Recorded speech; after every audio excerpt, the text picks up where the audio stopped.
ഡോക്ടറെ B P എച്ചിൻ്റെ treatment എന്തൊക്കെയാണ്? നമുക്ക് ബി പി എച്ചിന് 2 തരത്തിലായിട്ട് ട്രീറ്റ്മെൻറ്റ് വേർതിരിക്കാം. ഒന്ന് നമുക്ക് മെഡിക്കൽ മാനേജ്മെൻറ്റ്, അതായത് മരുന്ന് കഴിച്ചിട്ട് നമുക്ക് രോഗലക്ഷണങ്ങളെ ശമിക്കുക, അതാണ് മെഡിക്കൽ ട്രീറ്റ്മെൻറ്റ്. രണ്ടാമത്തെ ട്രീറ്റ്മെൻറ്റ് സർജിക്കൽ ട്രീറ്റ്മെൻറ്റ്. നമ്മൾ ആദ്യം പറഞ്ഞ പോലെ മെഡിസിൻസ് കഴിച്ചിട്ടും രോഗലക്ഷണങ്ങൾ കുറയാതെ വരുന്ന അവസ്ഥ. അതല്ലെങ്കിൽ ബി പി എച്ച് കാരണം രോഗിക്ക് കോംപ്ലിക്കേഷൻസ് ഉണ്ടാകുന്നു. അപ്പോൾ എന്താ ഈ കോംപ്ലിക്കേഷൻസ്?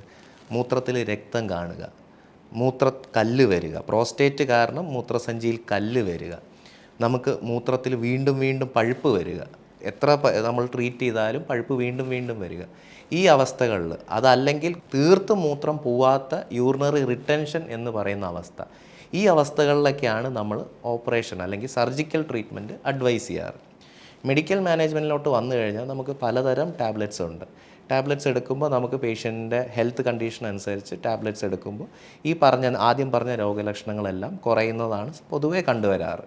ചില രോഗികളിൽ ഈ രോഗലക്ഷണങ്ങൾ കുറയാതെ കാണുമ്പോൾ നമ്മൾ സർജിക്കൽ ഓപ്ഷൻസിലോട്ട് പോകുന്നു.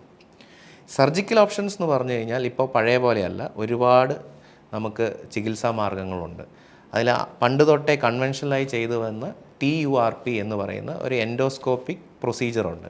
പ്രോസ്റ്റേറ്റ് ഗ്രന്ഥിയെ നമ്മൾ ഇലക്ട്രിസിറ്റി ഉപയോഗിച്ച് കറണ്ട് മുഖേന കട്ട് ചെയ്ത് പീസാക്കി പുറത്തോട്ട് എടുക്കുന്ന പണ്ടത്തെ കൺവെൻഷണൽ ഓപ്പറേഷൻ, അതാണ് TURP.